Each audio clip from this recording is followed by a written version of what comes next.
नमस्कार दोस्तों, स्वागत है आपका अपने YouTube चैनल सरकारी जॉब्स ज्ञान में।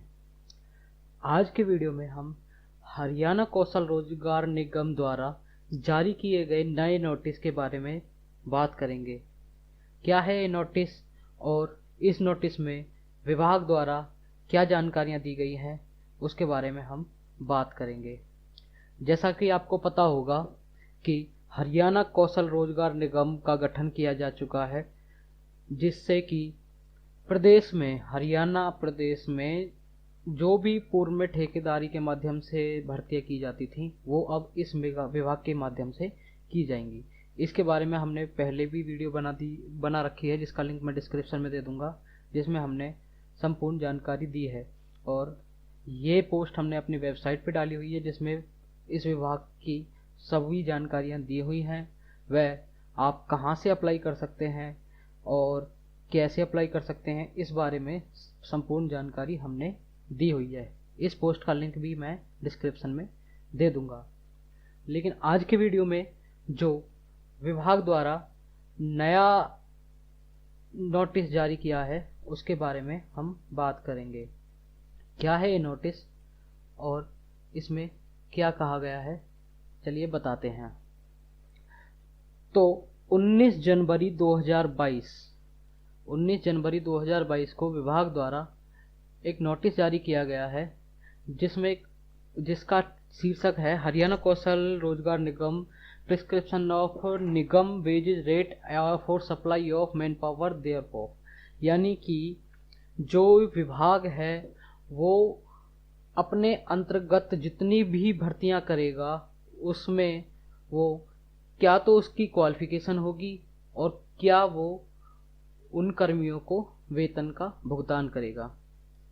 तो चलिए हम सीधे मुद्दे पर आते हैं। विभाग के नोटिस में सबसे पहले एक टेबल दी हुई है, जिसमें प्रदेश को 3 कैटेगरी में बांटा हुआ है। यानी कि जितने भी जिले हैं प्रदेश के उनको 3 कैटेगरी में बांटा हुआ है। कैटेगरी 1 में रखे गए जिले हैं गुड़गांव, फरीदाबाद, पंचकुला और सोनीपत। दिल्ली एंड चंडीगढ़ जो भी ये एनसीआर का एरिया आता है वो कैटेगरी 1 में रखा गया है। प्रदेश का जितना भी एरिया एनसीआर में आता है वो भी कैटेगरी 1 में रखा गया है। कैटेगरी 2 में जो जिले रखे गए हैं वो है पानीपत, झज्जर, पलवल, करनाल, अंबाला, हिसार, रोहतक, रेवाड़ी, कुरुक्षेत्र, कैथल, यमुनानगर, भिवानी एंड जींद। और कैटेगरी 3 में महेंद्रगढ़, फतेहाबाद, सिरसा, नूंह, चरखी दादरी, इन जिलों को रखा गया है। तो ये जिले हैं जो इनको कैटेगरियों में बांटने का जो मुख्य उद्देश्य है वो है कि ये जो रेट हैं वो कैटेगरी वाइज डिसाइड होंगे। कैटेगरी 1 में जो जिले हैं उनको सबसे ज़्यादा वेतन दिया जाएगा, उन जिलों के कर्मियों को। कैटेगरी 2 के जो जिले हैं उनके कर्मियों को थोड़ा उससे कम वेतन दिया जाएगा और कैटेगरी 3 के कर्मियों को उनसे थोड़ा कम वेतन दिया जाएगा। तो चलिए आगे बढ़ते हैं। इस बारे में भी विभाग द्वारा पहले नोटिस जारी किया जा चुका है, जो कि हम आपको डिस्क्रिप्शन में उपलब्ध करा देंगे उसकी पीडीएफ के किस नोटिस के थ्रू ये जिले कैटेगरी में बांटे गए थे, उसका एक अलग नोटिस जारी किया गया था। अब बात करते हैं, जो अगली टेबल आती है वो होती है पे वेजेस की, कैटेगरी वाइज पे वेजेस की। अब यहाँ पर आपको देखने को मिलेगा कि लेवल 1, लेवल 2, लेवल 3 और लेवल 4 ये दिए हुए हैं। तो इस टेबल को समझने के लिए सबसे पहले हमें इन चारों लेवलों के बारे में समझना पड़ेगा कि ये 4 लेवल क्या है। कैटेगरी के बारे में तो हमने आपको बता दिया कि कैटेगरी क्या है, लेकिन ये लेवल क्या है ये समझने के लिए पहले हमें लेवल के बारे में जानकारी देनी होगी, तब आपको ये टेबल समझ में आएगी। चलिए आते हैं हम सबसे नीचे, इस टेबल को भी छोड़ देते हैं। सबसे पहले हम आते हैं कि लेवल 1 में कौन कौन से कर्मी आएंगे। यहाँ पर एनेक्स्चर 1 दिया हुआ है। एनेक्स्चर 1 में ये लेवल 1 के कर्मियों की लिस्ट दी हुई है कि कौन से कर्मी लेवल 1 में आएंगे और उनकी क्या क्या क्वालिफिकेशन होगी। तो लेवल 1 में सबसे पहले आते हैं animal care worker, animal care worker के अंदर ये जो डी ग्रुप की पोस्ट आती हैं वो लेवल 1 में आती हैं। मोस्टली जो भी डी ग्रुप की पोस्ट हैं वो लेवल 1 में ही रखी गई हैं, जिसमें जैसे कि animal attendant, kennel man, dog handler, attendant, ये सब हैं। फिर उसके बाद ना ऑफिस एसोसिएट आ जाते हैं।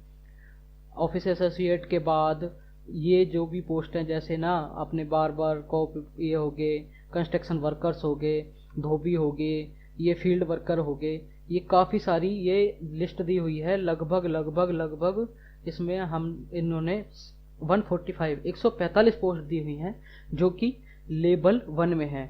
उन सभी पोस्ट की यहाँ पर क्वालिफिकेशन दी हुई है कि उनको क्या क्वालिफिकेशन चाहिए। जैसे यहाँ पर ये इस पोस्ट के लिए मैट्रिक चाहिए है, और ये लास्ट में जो पोस्ट दी हुई हैं इनमें इलिटरेट है, यानी कि इनके लिए कोई क्वालिफिकेशन नहीं चाहिए। तो लेवल 1 में जैसा कि आपने देखा है कि लेवल 1 में डी ग्रुप की जितनी भी पोस्ट हैं डी ग्रुप की वो दी हुई हैं, तो वो लेवल 1 की हैं पोस्ट। अब आते हैं हम लेवल 2 पे। चलिए नेक्स्ट करते हैं हम। ये लेवल आ गया 2। लेवल 2 में जो पोस्ट आएंगी वो होंगी ऑफिस एग्जीक्यूटिव होते हैं। तो जैसे ऑफिस एग्जीक्यूटिव होते हैं, क्लर्क, कैशियर होते हैं। कांस्टेबल की पोस्ट भी लेवल 2 में दी हुई है। डाटा एंट्री ऑपरेटर, जो कंप्यूटर ऑपरेटर होते हैं, वो लेवल 2 में आते हैं। और जूनियर स्केल स्टेनोग्राफर हो गए, और ये हो गया अपने रिसेप्शनिस्ट वगैरह। जो ग्रुप सी की जो ना बेसिक्स पोस्ट हैं वो लेवल 2 में रखी हुई हैं। ग्राम सचिव हो गया, पटवारी, कंडक्टर, ड्राइवर, ये हैं जो वो लेवल 2 में रखी हुई हैं। अब इनकी क्वालिफिकेशन के बारे में हम बात कर लेते हैं। लेवल 1 की क्वालिफिकेशन ज़्यादा मैटर नहीं करती, उसमें मिनिमम क्वालिफिकेशन या तो 10th है या इलिटरेट है, यानी कि कोई क्वालिफिकेशन, जो कुछ पोस्टों के लिए कोई क्वालिफिकेशन की जरूरत नहीं है। लेकिन जो लेवल 2 है उसमें सी ग्रुप की पोस्ट हैं। सबसे पहले आता है क्लर्क के लिए। तो क्लर्क के लिए इसमें जो मिनिमम क्वालिफिकेशन है वो +2 होनी चाहिए, और +2 के साथ उसको SETC, ये जो टेस्ट होता है, हार्ट-ऑन का एक टेस्ट होता है कंप्यूटर का, वो क्लियर होना चाहिए उसका। यानी कि जो क्लर्क की पोस्ट है वो मिनिमम क्वालिफिकेशन +2, उसके साथ ही हार्ट-ऑन का जो SETC का टेस्ट है वो क्लियर होना चाहिए। कांस्टेबल की पोस्ट के लिए +2 होना अनिवार्य है, मिनिमम जो क्वालिफिकेशन है वो +2 रखी गई है। उसके बाद आता है हमारा डाटा एंट्री ऑपरेटर DO, इसके लिए +2, और उसके साथ ही या तो आपके पास 1 साल का कंप्यूटर डिप्लोमा होना चाहिए, या फिर SETC का आपका हार्ट-ऑन का जो टेस्ट है वो क्वालिफाइड होना चाहिए। इन दोनों में से एक होनी चाहिए। +2 तो है ही है, उसके साथ इन दोनों में से एक चीज़ होनी जरूरी है। इसके बाद आती है जूनियर स्केल स्टेनोग्राफर के लिए। उसके लिए +2 with short hand speed of 100 word पर मिनट, यानी कि उसकी जो टाइपिंग स्पीड है वो शॉर्ट हैंड में 100 वर्ड पर मिनट होनी चाहिए इंग्लिश की, और 80 वर्ड पर मिनट होनी चाहिए हिंदी की। यानी कि इन दोनों में से या तो उसकी इंग्लिश में 100 वर्ड पर मिनट इंग्लिश की होनी चाहिए, या 80 वर्ड पर मिनट हिंदी की होनी चाहिए। उसके बाद आपका आता है रिसेप्शनिस्ट। ये इसमें जो मिनिमम क्वालिफिकेशन दी हुई है वो है ग्रेजुएशन, यानी कि स्नातक की डिग्री होनी चाहिए बंदे के पास जो रिसेप्शनिस्ट की पोस्ट के लिए अप्लाई कर रहा है। उसके बाद नेक्स्ट आता है हमारा स्टेनोटाइपिस्ट।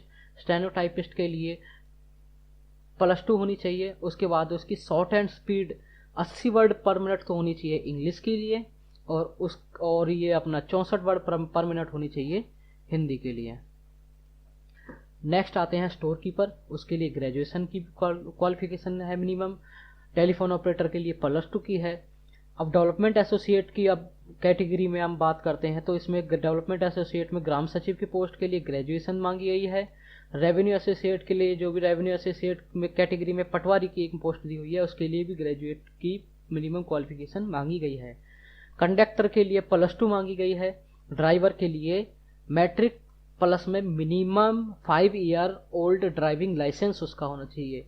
यानी कि जो ड्राइवर की पोस्ट के लिए अप्लाई करेगा, जैसे DC रेट पे ड्राइवर की पोस्ट निकलती थी, वैसे ही ये कौशल रोजगार है। इसमें ड्राइवर की पोस्ट के लिए जो आपका लाइसेंस होना चाहिए कम से कम 5 साल पुराना होना चाहिए। तो ये आ गई आपकी लेवल 2 की पोस्ट। अब आती है लेवल 3 की पोस्ट। लेवल 3 की पोस्ट में आपका रेवेन्यू एग्जीक्यूटिव होते हैं, इसमें आता है जो सबसे पहली पोस्ट दे रखी है इन लोगों ने, वो है कानूनगो की। कानूनगो की मिनिमम क्वालिफिकेशन यहाँ पे रखी हुई है ग्रेजुएट। असिस्टेंट में +2 with 5 year experience of clerk and SCTC, यानी कि जिस बंदे को क्लर्क का काम करते हुए 5 साल का एक्सपीरियंस है और उसका SETC हार्टोन का जो SETC टेस्ट है वो क्लियर है, तो वो असिस्टेंट के लिए अप्लाई कर सकता है। नेक्स्ट जो आता है वो है स्टेनोग्राफर सीनियर स्केल के लिए। उसके लिए +2 with short hand speed 100 word पर minute in English and 80 word पर मिनट इन हिंदी, इसकी वो रखी गई है। उसके बाद आती है लाइब्रेरियन के लिए +2 with bachelor of library information science, यानी कि जो बैचलर डिग्री है लाइब्रेरी एंड इंफॉर्मेशन साइंस वो होनी चाहिए बंदे के पास। उसके बाद वेलफेयर ऑफिसर आता है। वेलफेयर ऑफिसर के पास ग्रेजुएट विद इकोनॉमिक्स और sociology as one of the subject और a master in social work, यानी कि वो इकोनॉमिक्स और सोशलॉजी में ग्रेजुएट होना चाहिए या फिर वो सोशल वर्क की मास्टर डिग्री उसके पास होनी चाहिए। उसके बाद जो JVT टीचर हैं उनको भी लेवल 3 में रखा गया है। उनकी मिनिमम क्वालिफिकेशन जैसे कि आपको पता होगी कि +2 with 2 year diploma in DED ये होना चाहिए। ये हर जगह JVT के लिए होती है, ये तो मोस्टली लोगों को पता ही होगा। उसके बाद ड्राइंग टीचर के लिए +2 with 2 year diploma in art and craft ये होना चाहिए। PTI टीचर के लिए मैट्रिक होनी चाहिए मिनिमम क्वालिफिकेशन और certificate in physical education conduct bye Haryana education department, यानी कि हरियाणा एजुकेशन डिपार्टमेंट द्वारा जो फिजिकल एजुकेशन का सर्टिफिकेट दिया जाता है वो होना चाहिए, या फिर equivalent qualification recognised by the Haryana school education, यानी कि इसके बराबर ही जो क्वालिफिकेशन है वो बंदे के पास होना चाहिए जो कि हरियाणा स्कूल एजुकेशन बोर्ड से प्रमाणित हो। उसके बाद मास्टर TGT, इसमें ग्रेजुएट इन रिलेवेंट सब्जेक्ट, यानी कि जिस सब्जेक्ट के लिए वो अप्लाई कर रहा है उसमें ग्रेजुएट होना चाहिए, प्लस में उसके पास BEd की डिग्री होनी चाहिए। नेक्स्ट आता है हमारा ड्राफ्टमैन को भी लेवल 3 में रखा गया है, जिसके लिए +2 और उसका 3 साल का ड्राफ्टमैन सिविल्स का डिप्लोमा या आरटी का ये होना चाहिए, क्या कहते हैं इसको, 3 साल का डिप्लोमा होना चाहिए। उसके बाद मैकेनिकल टेक्नीशियन में एक्सरे टेक्नीशियन जो रेडियोग्राफर होता है उसके लिए +2 with diploma of x ray technology ये होना चाहिए। फार्मिस्ट के लिए +2 विद डिप्लोमा इन फार्मेसी होना चाहिए। सुपरवाइजर के लिए +2 इन डिप्लोमा विद रिलेवेंट फील्ड, जिस चीज़ का सुपरवाइजर है उस चीज़ का डिप्लोमा उसके पास होना चाहिए। जूनियर इंजीनियर के लिए +2 with diploma in engineer, junior engineer जैसे सिविल के लिए जूनियर इंजीनियर सिविल के लिए उसके पास सिविल का डिप्लोमा मिनिमम होना चाहिए और +2 तो होनी ही चाहिए। इसके बाद आता है लीगल असिस्टेंट, उसके पास BA LLB की डिग्री होनी चाहिए। और ये स्टैटिकल असिस्टेंट होता है, उसमें master degree in math economics और कॉमर्स के पास होनी चाहिए। ये सारी पोस्टें, ये 9 पोस्टें दी हुई हैं, 16 पोस्टें दी हुई हैं जो लेवल 3 में दी हुई हैं। अब बात आती है लेवल 4 की। लेवल 4 में जो आते हैं आपके लेक्चरर, इनके पास मास्टर डिग्री होनी चाहिए। Project officer master degree in physics chemistry math और ऑपरेशन रिसर्च की डिग्री होनी चाहिए। अकाउंट ऑफिसर के पास MCOM होनी चाहिए और 5 साल का एक्सपीरियंस होना चाहिए अकाउंट्स का, और डिग्री ऑफ ये चार्टर अकाउंटेंट यानी कि CA की डिग्री उसके पास होनी चाहिए अकाउंट ऑफिसर की पोस्ट के लिए।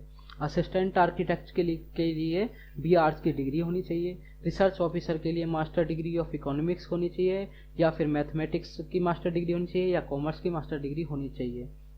और SDE यानी कि सब डिविजनल इंजीनियर, इसके पास जो भी जैसे सिविल का है वो सब SDE, तो उसके पास सिविल की BTech होनी चाहिए, या फिर जो भी है मैकेनिकल जिस भी फील्ड का वो है उसके रिलेवेंट फील्ड की BTech की डिग्री उसके पास होनी अनिवार्य है। तो ये 4 लेवल दिए हुए हैं। तो चलिए, आपको जैसा कि आपको समझ में आ गया होगा कि लेवल 1 नीचे से, यानी कि जो ग्रुप D की पोस्ट हैं वो लेवल 1 में रखी गई हैं, और उसके बाद वो बढ़ता हुआ लेवल, यानी कि जैसे आपकी पोस्ट बढ़ रही है वैसे ही वो पोस्टें ऊपर के लेवल में रखी गई हैं। तो चलिए आ जाते हैं हम सबसे पहले उस टेबल पर जिसमें लेवल वाइज सैलरी का जिक्र किया हुआ है। तो इस टेबल को अब समझने में आपको आसानी हो जाएगी। तो सबसे पहले हमने बताया था कैटेगरी 1 की डिस्ट्रिक्ट के बारे में। जो कैटेगरी 1 की डिस्ट्रिक्ट है वो हमने आपको ऊपर बताया था। ये जो डिस्ट्रिक्ट है गुरुग्राम, फरीदाबाद, पंचकुला, सोनीपत, ये कैटेगरी 1 में है। तो ऐसे ही ये कैटेगरी 1, 2, 3 ये तीन हैं जो ये तो रखी गई हैं डिस्ट्रिक्ट की कैटेगरीज। और ये लेवल हैं, ये हैं पोस्ट वाइज के, यानी कि जो लेवल 1 की पोस्ट है वो उसके बारे में हमने बता दिया, लेवल 2 की पोस्ट के बारे में हमने बता दिया, लेवल 3 की पोस्ट के बारे में बता दिया, और लेवल 4 की पोस्ट के बारे में हमने आपको बता दिया। तो अगर मान लीजिए कि कोई बंदा फ्रेशर है, बिल्कुल फ्रेशर, यानी कि उसके पास 0 से लेके 5 साल के बीच का, यानी कि अगर उसके पास 5 साल से कम एक्सपीरियंस है तो फ्रेशर काउंट किया गया है यहाँ पर। तो अगर कोई बंदा फ्रेशर है, वो कैटेगरी 1 की डिस्ट्रिक्ट में और लेवल 1 में आता है, तो उसकी जो मिनिमम क्वालिफिकेशन वो मिनिमम सैलरी होगी वो होगी 17,520। और वही अगर कैटेगरी 2 की डिस्ट्रिक्ट का बंदा है तो उसकी सैलरी होगी 15,450। और कैटेगरी 3 की जो है वो सैलरी है 14,330। लेवल 2 का अगर कोई बंदा है और कैटेगरी 1 की डिस्ट्रिक्ट का है तो उसकी सैलरी है 20,590। और ये कैटेगरी 2 का है, लेवल 2 यानी कि लेवल 2 की पोस्ट का और कैटेगरी 2 की डिस्ट्रिक्ट का, उसकी जो मिनिमम सैलरी होगी वो होगी 18,510। और कैटेगरी 2 की डिस्ट्रिक्ट का बंदा है और लेवल 2 की पोस्ट का है, उसकी मिनिमम सैलरी होगी 17,390। इसके बाद हम आते हैं लेवल 3 की पोस्ट पे। कैटेगरी 1 की डिस्ट्रिक्ट की लेवल 3 की पोस्ट की इस मिनिमम सैलरी 21,200। कैटेगरी 2 की पोस्ट लेवल 3 की लेवल 3 की पोस्ट कैटेगरी 2 की डिस्ट्रिक्ट का बंदा है तो 19,120। उसके बाद कैटेगरी 3 की डिस्ट्रिक्ट का कोई बंदा है और लेवल 3 की कोई पोस्ट है तो 18,000 मिनिमम सैलरी होगी। इसी तरह से कैटेगरी 1 की डिस्ट्रिक्ट जो लेवल 4 की पोस्ट हैं उनमें जो कैटेगरी 1 की डिस्ट्रिक्ट का बंदा है तो 22,420 मिनिमम सैलरी है। और कैटेगरी 2 की डिस्ट्रिक्ट का जो बंदा है और लेवल 4 की वो है, क्या कहते हैं इसको, पोस्ट है तो 20,350। और कैटेगरी 3 की डिस्ट्रिक्ट का कोई बंदा है और लेवल 4 की पोस्ट है तो 19,230 उसकी मिनिमम सैलरी होगी। तो उम्मीद है आपको ये समझ में आ गया होगा। चलिए अब जो अगली टेबल दी हुई है इसके बारे में बात करते हैं। टेबल बी, इसमें दिया हुआ है कि आपको कौन से लेवल, यहाँ पर लेवल दिए हुए हैं और यहाँ पर ये आपकी डिस्ट्रिक्ट की कैटेगरीज दी हुई हैं। और यहाँ पर जो दिया हुआ है वो है आपका एक्सपीरियंस बेस, कि कितने एक्सपीरियंस बेस वाले बंदे की कौन से कैटेगरी की डिस्ट्रिक्ट की और कौन से लेवल की पोस्ट की कितनी सैलरी होगी। जैसा कि मैंने आपको ऊपर बताया था, जो ऊपर की टेबल है वो है 0 से 5 ईयर के एक्सपीरियंस के बंदे के लिए, ठीक है। और जो उसके बाद अगर किसी बंदे के पास 5 साल से 10 साल के बीच का एक्सपीरियंस है तो उसकी यहाँ पर ये देखिए, ये जो है ये 5 साल से लेके और 10 साल के एक्सपीरियंस के बंदे के लिए सैलरी चार्ट दिया हुआ है। और जो मैक्सिमम एक्सपीरियंस अगर किसी बंदे को 10 साल से ज़्यादा का एक्सपीरियंस है तो उसके लिए जो सैलरी चार्ट है यहाँ पे दिया हुआ है। तो ये सैलरी चार्ट आप यहाँ पर देखेंगे और पढ़ेंगे तो आपको समझ में आ जाएगा। जैसे कि मैं आपको ये क्या कहते हैं इसको, कैटेगरी 1 की डिस्ट्रिक्ट का एक सैलरी चार्ट आपको बता देता हूँ, जिसके हिसाब से आप बाकी कैटेगरी की डिस्ट्रिक्ट आपको समझ में आ जाएंगी।